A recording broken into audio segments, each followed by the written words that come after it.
डर सबको लगता है। छलावा। रामपुर गांव के रहने वाले सुदीप की बारात दुल्हन लेकर वापस लौट रही थी। सुदीप अपनी पत्नी के साथ कार में था और बाकी के लोग बस में। सुदीप की कार बस के साथ साथ ठीक उसके पीछे चल रही थी। रात बहुत हो चुकी थी और सुदीप की पत्नी रीमा को जोरों से नींद आ रही थी। ड्राइवर कार चला रहा था। तभी रीमा ने सुदीप से पानी पीने के लिए कहा। मुझे बहुत जोर से प्यास लगी है, पानी चाहिए। अरे रीमा, पानी तो खत्म हो गया है, अब क्या करें? गांव पहुंचने में तो अभी काफी देर लगने वाली है। लेकिन इतनी देर प्यासी कैसे रहूंगी? आप लोग परेशान मत होइए, यहाँ आगे एक जगह पानी मिल जाएगा। कुछ दूर जाकर ड्राइवर ने कार को रोक दिया।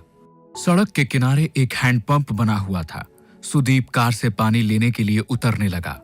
रीमा ने उसे कहा कि वो भी कार में बैठे बैठे थक गई थी और 2 मिनट के लिए उतरना चाहती थी। आप दोनों की अभी अभी शादी हुई है, हाथों में मेहंदी लगी हुई है, ऐसे में आधी रात को सुनसान जगह रुकना सही नहीं है। पानी मैं लेकर आता हूँ। लेकिन मुझे बाहर जाना था। शायद ड्राइवर भैया सही कह रहे हैं रीमा, हमें बाहर नहीं जाना चाहिए। ड्राइवर बाहर उतर गया और रीमा कार की खिड़की से बाहर देखने लगी। कुछ देर में ड्राइवर पानी लेने गया और पानी लेकर वापस आ गया। उसने पानी की बोतल रीमा को दे दी। रीमा ने जल्दी से पानी पी लिया। लेकिन इस बीच में बारात की बस जो अब तक आगे आगे चल रही थी वो दूर निकल गई और रीमा, सुदीप और ड्राइवर उस सुनसान रास्ते पर अकेले रह गए। ये देख सुदीप ने ड्राइवर से कहा कि वो कार को थोड़ा तेज चलाए ताकि बस के पास पहुंचा जा सके। ड्राइवर ने सुदीप की बात को मानते हुए कार को तेज चलाना शुरू कर दिया। लेकिन काफी देर के बाद भी कार बस तक नहीं पहुंच पाई। भैया 1 घंटा हो गया लेकिन अभी तक कहीं बस नजर नहीं आ रही है। इतनी दूर तो नहीं निकली थी, आखिर हो क्या रहा है? तभी रीमा की नजर सड़क के किनारे एक हैंडपंप पे पड़ी। उसने देखा कि ये वही हैंडपंप था जो कुछ देर पहले रास्ते में आया था और जहां से उन लोगों ने पानी लिया था, क्योंकि उस हैंडपंप का भी हैंडल टूटा हुआ था। ड्राइवर भैया, आप गलती से कार वहीं लेकर आ गए हैं। हाँ, मुझे भी ऐसा ही लग रहा है, लेकिन ये सब हो क्या रहा है? वो देखिए, हैंडपंप के पास कोई है, उससे पूछ लेते हैं। सुदीप, रीमा और ड्राइवर ने देखा कि एक बूढ़ा आदमी हैंडपंप से पानी भर रहा था। आप हमें यहाँ से रामपुर जाने का रास्ता बता सकते हैं? रामपुर तो 2 किलोमीटर पीछे छूट गया, तुम लोग वापस जाओ। नहीं, ऐसा नहीं हो सकता, हम वहीं से आ रहे हैं, वहाँ रामपुर गांव नहीं है। भाग जाओ यहाँ से, ये रास्ता बहुत खतरनाक है। यहाँ एक छलावा घूमता है, अगर तुम उसके चक्कर में फंस गए तो कभी यहाँ से बाहर नहीं जा पाओगे। ये सुनते ही ड्राइवर, सुदीप और रीमा बुरी तरह से डर गए। सुदीप वहां से कार लेकर निकला, लेकिन काफी देर हो गई और वो लोग उसी रास्ते पर घूमते रहे। अब उनको समझ आ गया था कि वो छलावे में फंस चुके थे। तभी रीमा ने धीरे से सुदीप के कान में कहा, किसी भी बहाने से हमें इस ड्राइवर को कार से उतारना होगा और कार तुम्हें चलानी होगी। लेकिन ऐसा क्यों? क्योंकि ये ड्राइवर ही कार से बाहर उतरा था और उसी वक्त छलावे ने इसे पकड़ लिया होगा।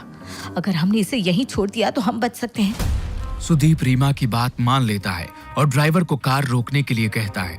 उसके बाद सुदीप खुद भी कार से उतर जाता है और ड्राइवर को बाहर आने के लिए कहता है।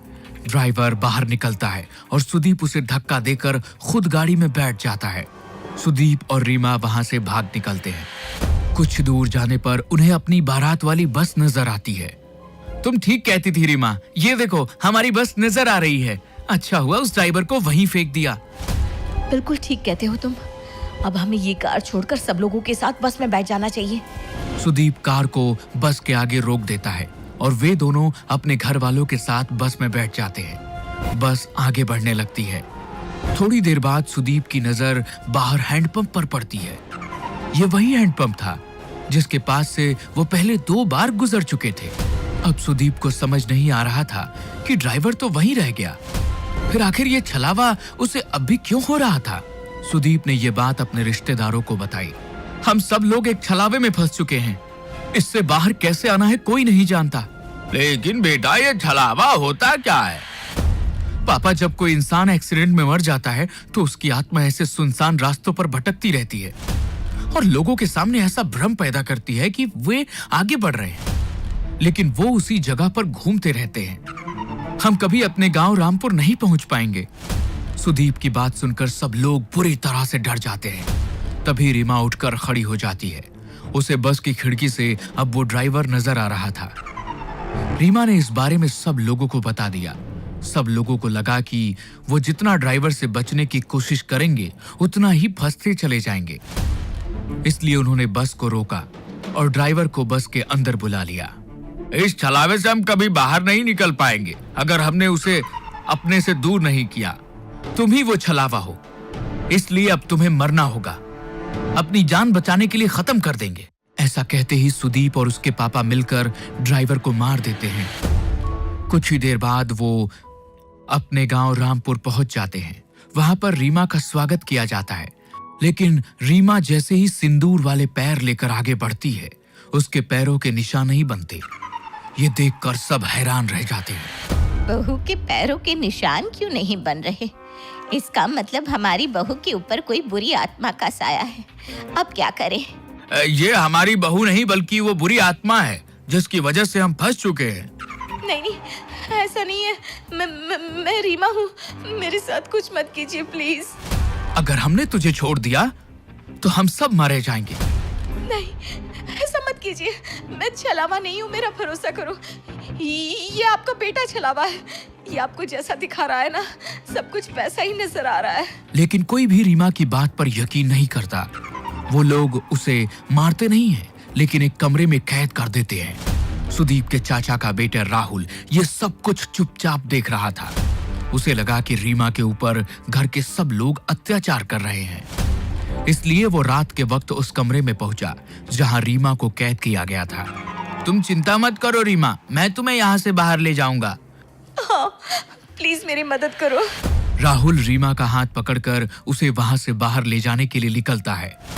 तभी वहां पर परिवार के बाकी लोग आ जाते हैं। वो राहुल को वहां देखकर नाराज हो जाते हैं। ये तुम क्या कर रहे हो? मेरी पत्नी को कहां लेकर जा रहे हो? मेरी पत्नी का हाथ कैसे पकड़ा तुमने? आप लोग रीमा के साथ गलत कर रहे हैं। मैं उसे यहाँ से बाहर निकाल रहा था। तुम ऐसा नहीं कर सकते। आप मुझे नहीं रोक सकते। मैं रीमा को लेकर जाऊंगा। राहुल के इतना कहते ही सुदीप उसे धक्का देता है और राहुल दीवार से टकराकर वहीं गिर जाता है। उसके सिर से खून बहने लगता है, लेकिन तभी राहुल जैसा दिखने वाला एक और शख्स वहां आकर खड़ा हो जाता है। घर के लोग समझ ही नहीं पा रहे थे कि ये सब हो क्या रहा था। राहुल, तुम तो बेहोश हो गए थे। ये सब क्या हो रहा है? ये सब इस रीमा की वजह से हो रहा है। हमें इसका कुछ करना होगा। ठीक कहती हैं आप माँ। सुदीप आगे बढ़कर रीमा के बाल पकड़ लेता है और उसे खींचकर दीवार में धक्का देने की कोशिश करता है। रीमा झटके से दीवार से टकरा जाती है और तभी एक जोरदार चीख सबके कानों में सुनाई देती है। लेकिन यह चीख रीमा की नहीं बल्कि सुदीप की थी। रीमा ने पास में पड़े हुए एक डंडे से सुदीप के सर पर वार किया, जिसके वजह से उसके अंदर मौजूद छलावे का साया उसका शरीर छोड़कर बाहर निकल गया। सुदीप कुछ देर के लिए बेहोश होकर गिर पड़ा, लेकिन बाद में सब कुछ ठीक होने लगा। असल में छलावा और किसी के अंदर नहीं बल्कि खुद सुदीप के अंदर था। ये जैसा जैसा हमें दिखा रहा था वैसा ही नजर आ रहा था। लेकिन अब वो साया यहाँ से जा चुका है और अब कभी यहाँ वापस नहीं आएगा। लेकिन तुम्हें कैसे पता चला? मुझे इस पर शक हुआ क्योंकि मैंने ही कहा था शायद ड्राइवर छलावा है और इसने उसे मार दिया। उसके बाद इसने मेरे पैरों के निशान गायब करके सबका शक मेरे ऊपर डाला। लेकिन जब आप लोगों ने मुझे मारा नहीं बल्कि मुझे कमरे में बंद कर दिया।